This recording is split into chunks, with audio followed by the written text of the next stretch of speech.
I just walked away from an £85,000 a year job to go all in on property. This guy's obviously rich. He's giving you 4 million. We want to try and be in and out the deal within 120 days, max. You're about to meet Mike, one of the members of the Members Club. Now, Mike has gone out and raised £4 million for his property business, and he's currently doing a few flip projects, but there's one problem. He wants to scale quicker. So Mike's coming in. We're going to break down his business. I'm going to go through the bottlenecks that he's currently facing, and hopefully this video will help you guys out as well that might be in the same position as Mike. Right, Mike, give us an overview of your business and where you're currently at. So very recently, I managed to raise some finance, left the 9 to 5. At the moment, actively looking for trades and small refurb flips. So 3.5 weeks in, managed to get 2 deals tied up. A start that I'm happy with.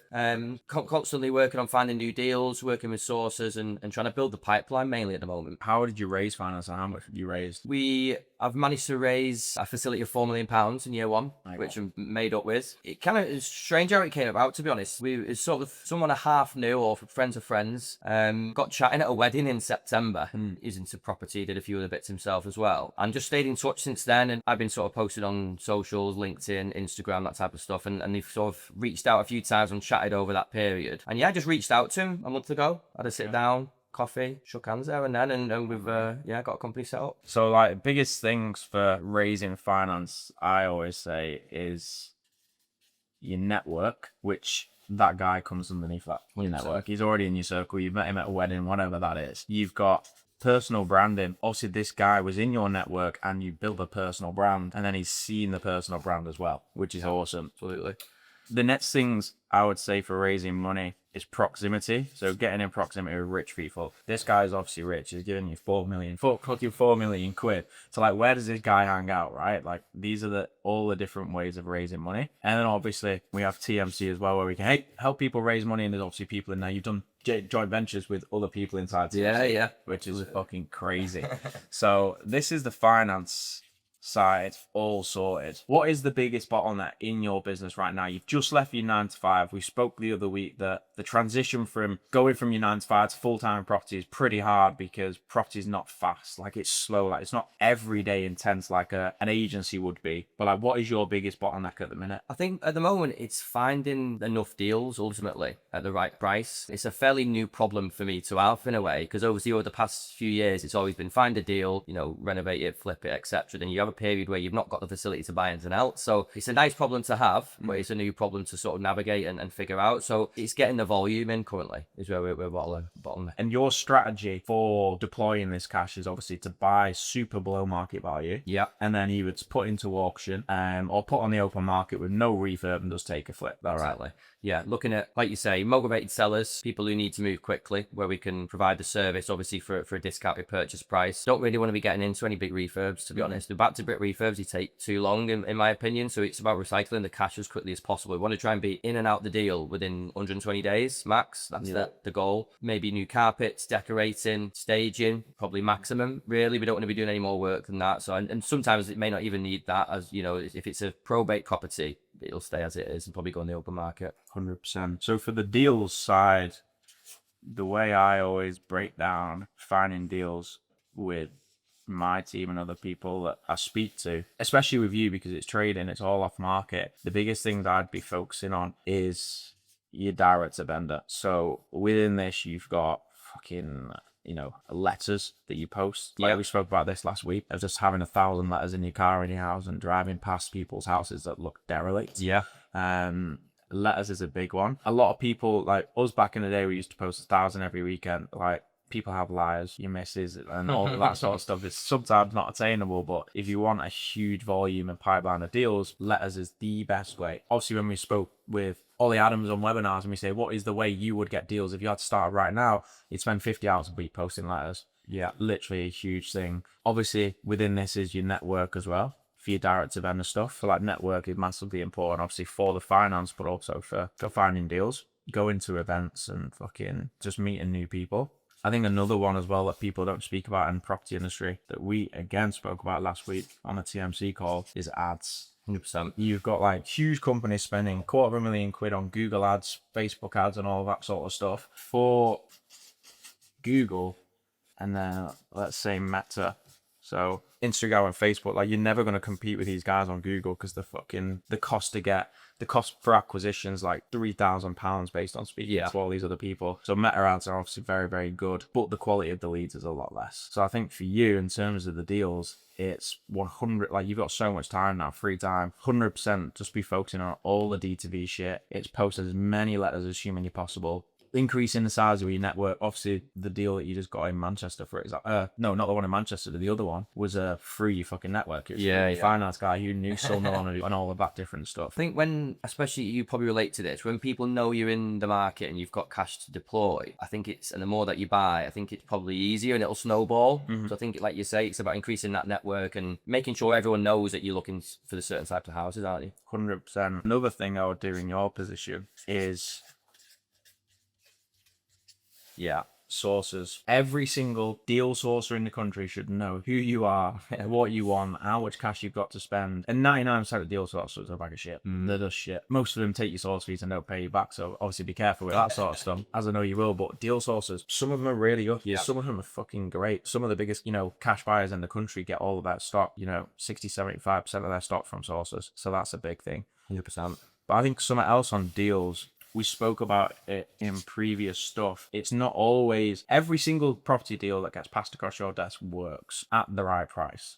Someone sends you a deal at 150k and it's worth 150k. That deal works, but you're not going to pay 150k for it. So it's how you offer, which is the biggest thing. And that comes under a few different things. Number one, being speed. So like, how quickly can you transact on that property? Most people are waiting 8 to 12 weeks to transact on it. You literally, as you know anyway, you want to be doing it in 2 days to 14 days.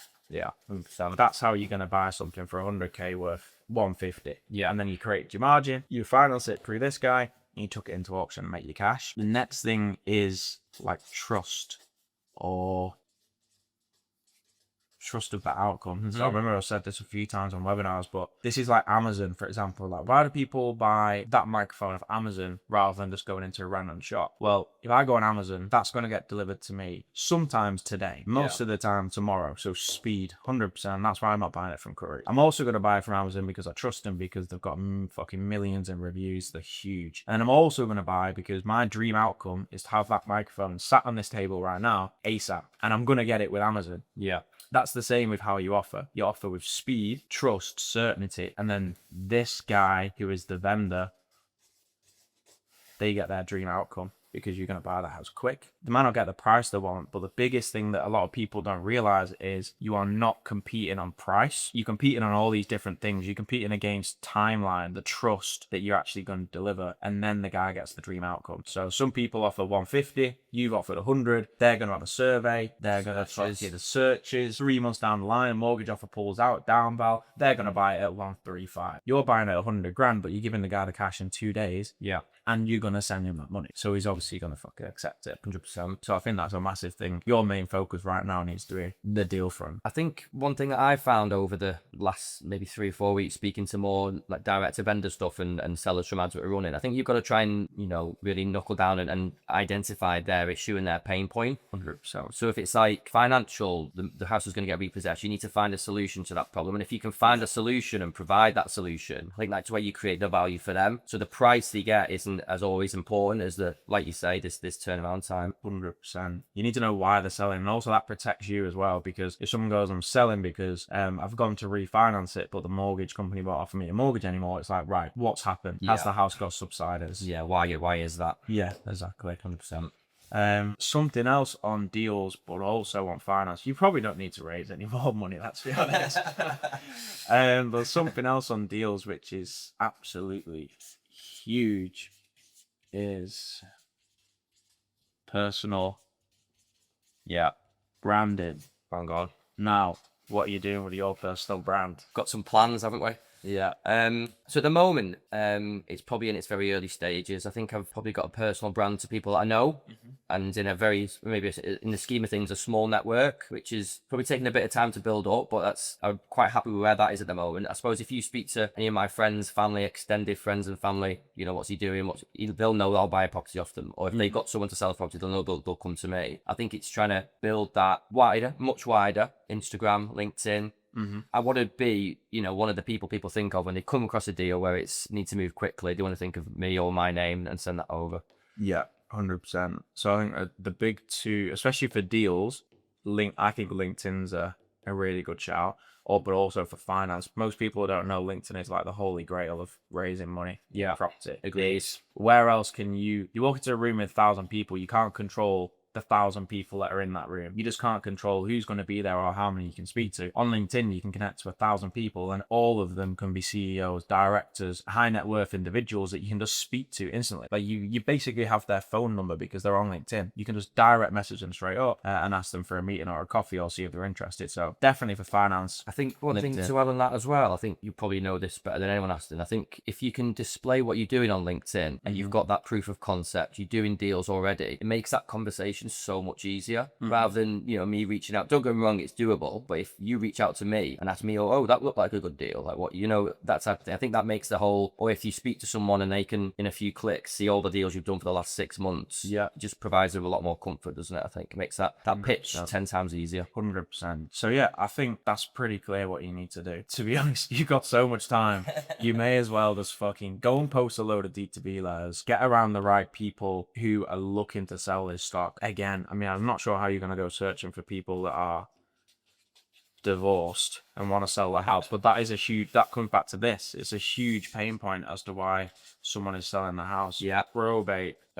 Is there probate the ones you want, aren't they? Yeah, is there a way you can get into probate solicitors? Is there a way you can get into people that work in that line of work? And obviously the way you do these, again, comes back to your personal brand, comes back to LinkedIn. This is the best way you're going to find all these probate people. And then obviously you're speaking about running ads. I think is a great way to do it. You should have a target of just reaching out to and having conversations with 10 different deal sources every single week. Going meeting for coffees, all of that sort of stuff. Obviously you've got this sort of like offer framework of how you're going to get your offers accepted. But other than that, I think personal brand is a massive focus for you. Increasing the volume of posts that you do. Identifying what your ICP is. Like your Instagram ICP is probably different to your LinkedIn one. But I think your personal brand at the minute, you're just in that awareness stage. You want to build more awareness in the property industry, which then brings these sources to you anyway. 100%. One of the things that stuck with me as well when we spoke last week on the webinar, I think about being more active and just being active and being, I suppose, in the space, speaking to agents, like you say, sources. And then I think as long as you do that and you trust that process, the deals will come, won't they? 100%. Most people, they want the outcome, but they don't put the work in on the front end. So that's a massive thing. For us, we fell victim to not being as active every single day. Therefore, all of this just slows down. The finance is something you don't have to be that active. When you've got the finance, it's fine. Like you can call people and get £1 million, for example. That's fine. But this slows down. And obviously, the place you are right now with a load of money and not a lot of deals, like, that's the one thing that pays you at the end of the day. So if that slows down and you have no pipeline, then you're a bit fucked. But all good. Hopefully helpful. Very helpful as always. Appreciate you coming. Likewise. Guys, if you want to see more of these videos, let me know. Also, go drop Mike a follow on Instagram. He's building his personal brand. He's just raised £4 million inside the members club. Absolutely fucking smashing it. And you'll see a lot more from us very soon.